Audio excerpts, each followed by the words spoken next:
রাসূলুল্লাহ সাল্লাল্লাহু আলাইহি ওয়াসাল্লাম বলেছেন, হে আলী, 3টি বিষয়ে বিলম্ব করবে না।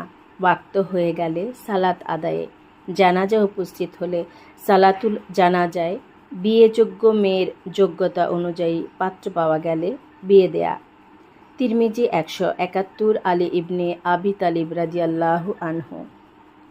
যে ব্যক্তি ঈমানের সাথে ও সওয়াবের আশায় কোনো মুসলিমের জানাজায় অংশগ্রহণ করে এবং তার সালাত-ই জানাজা আদায় ও দাফন সম্পন্ন হওয়া পর্যন্ত সাথে থাকে, সে 2 কিরাত সওয়াব নিয়ে ফিরবে।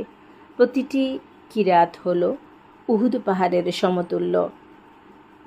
আর যে ব্যক্তি শুধু তার জানাজা আদায় করে দাফন সম্পন্ন হওয়ার আগেই চলে আসে, সে 1 কিরাত সওয়াব নিয়ে ফিরবে।